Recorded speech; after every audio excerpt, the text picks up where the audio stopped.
Now, the very first thing before we start this part is I just want to point out, I mean, look at this art, guys. That's Griselbrand falling. If any of you guys know what card this is from, I would highly want to know because I am too lazy to research it. But the art's cool. Now, on to part 2. If you're a new Magic player, and let's say you're going into your verse F&M, you don't have a deck ready, and they're doing standard, or type 2, which I explained in a previous video, go check it out. Which is like, I can't win, there's no way, I have to spend all this money to create a deck. You don't. Because Magic puts out 2 event decks every set. So we have 2 for Innistrad, we have 2 for Dark Ascension, and 2 for Avacyn. And what they are their decks ready-made to help you out. Now, will you win with these decks? You very well can. I mean, ask Frizz. Frizz won with...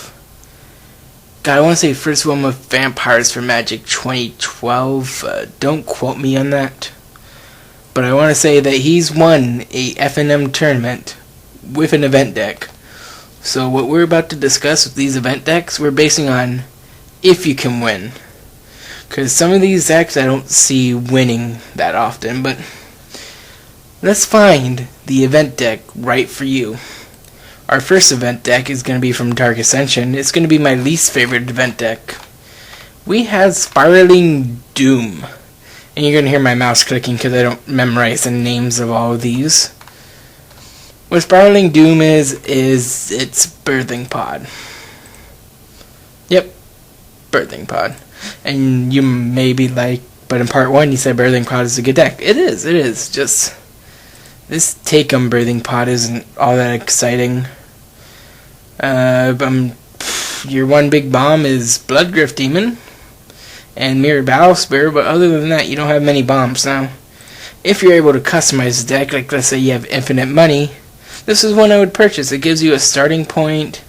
You can go ahead and get those big bombs, but I just know this Birthing Pod is not supposed to be green-black, guys. It's supposed to be green-red or green-white, but green-black often doesn't help you. I mean, I'll give it this. It does have some nice removal spells, but if you're low on cash, that would not be what you should spend your $25 on. Just saying. Alright, next deck that we have is called Humanity's Vengeance, and for Humanity's Vengeance, this is actually pretty uneventful. It does feature 2 Glacial Fortresses, that's pretty nice.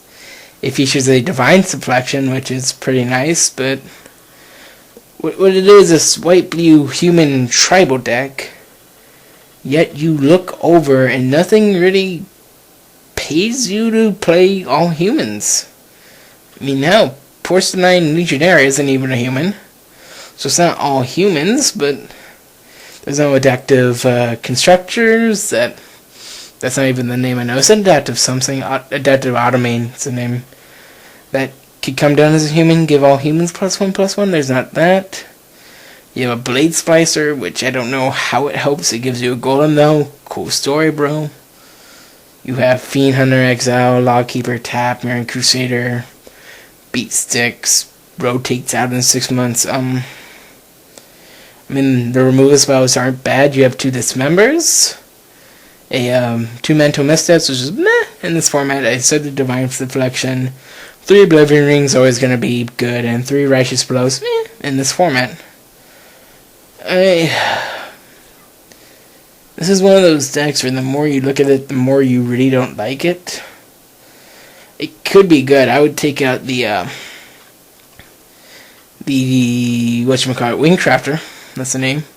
2 Wingcrafters and possibly 2 Smugglers, and then go ahead and put in the 4 Adaptive Automanes just so you have some benefit of playing humans. But if you're looking for an event deck that you can pay the $25 for, pay the $5 for the tournament fee, and not have to worry about any cards and try to win, this is definitely not the deck for you, because if it does win somehow, it's not obvious to me, meaning for you as a first-time Magic player, it's probably never going to show up on your radar. But if you know a way this deck can actually win, go ahead and leave it in the comments, because I'll be interested to see how it does. The next event deck on our list, its name is Death Fed, and let me start this off by saying, Frizz, I know you're a champion of self-mill. I know that. I do not like self-mill. I just don't. I mean, I'm all for milling your opponent. I've seen that deck actually win with Jace Memory Adept. Yeah, that's his name, right? Yeah, we'll go for the Jason M12 that mills.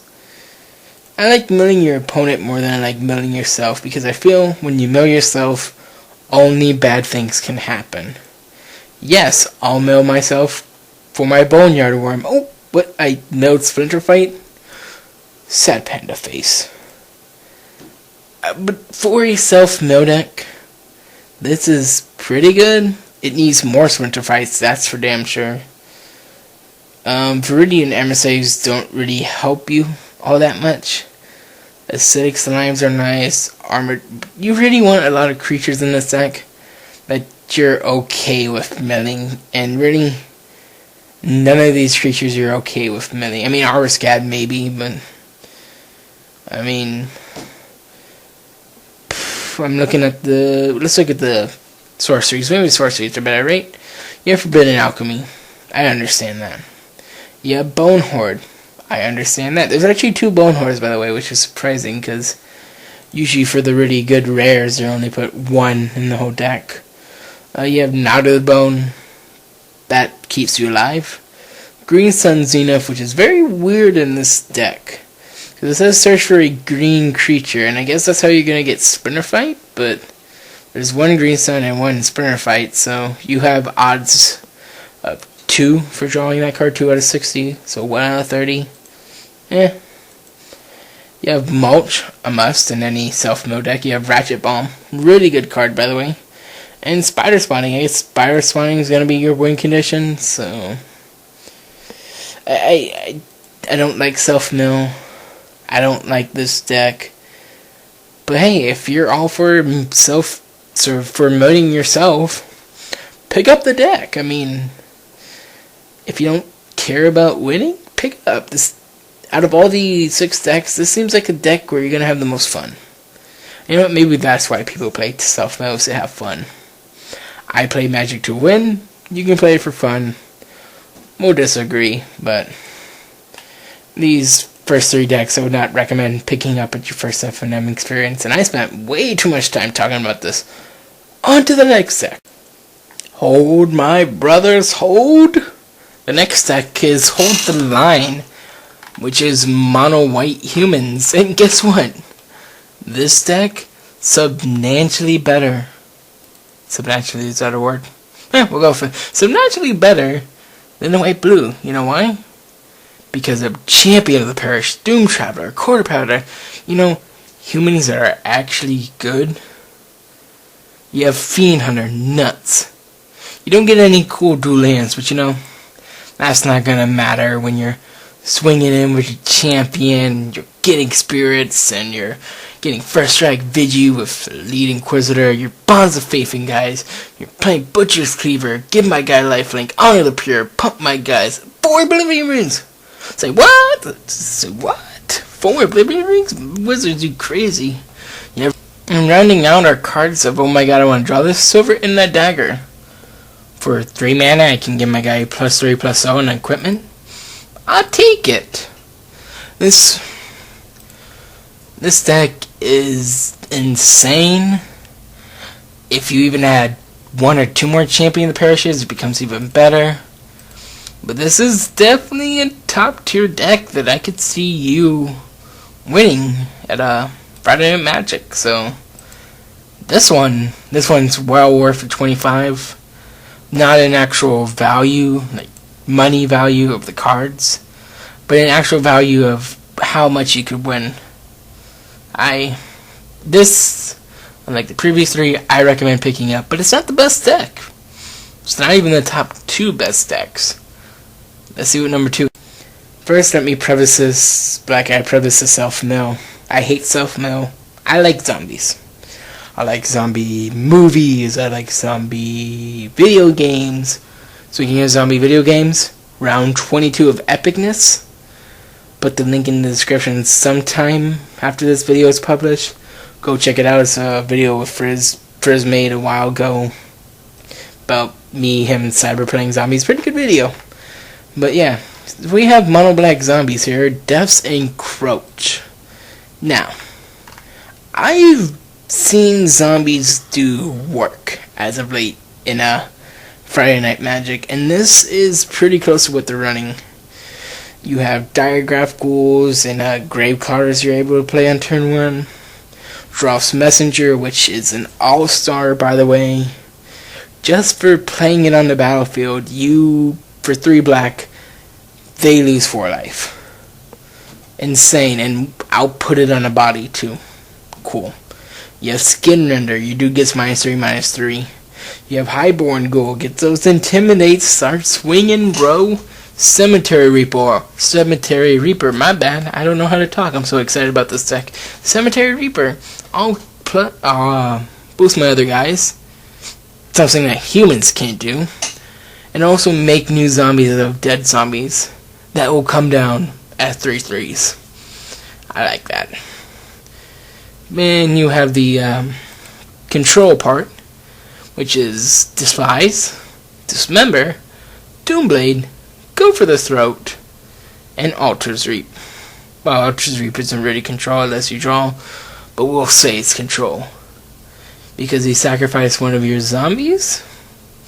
Say, I don't know, Drops Messenger after they've lost a 4 life and they have bigger dudes. They're like, okay, I'll sacrifice it. I'll draw 2 cards. I'll Cemetery Reaper it, exile it.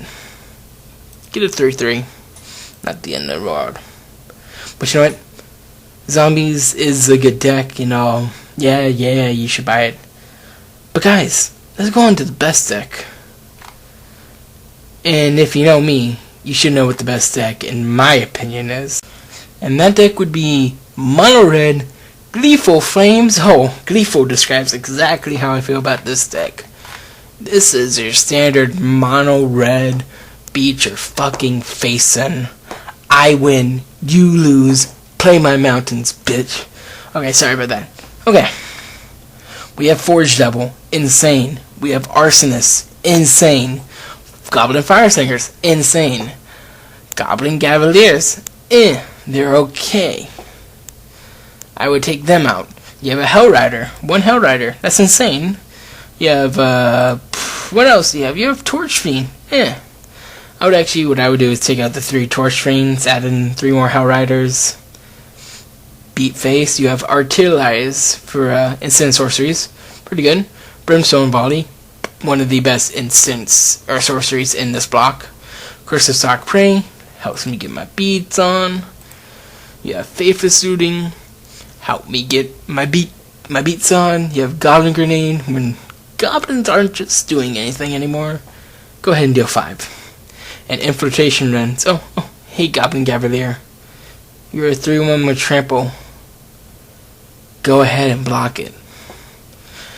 In the sideboard you have Active Treason and all that. Mono Red is always going to be good in an event deck. You know why? There's no strategy behind Mono Red. Well, actually that's not true. There's a strategy behind Mono Red. I'll let you in the strategy. I'll play my guys.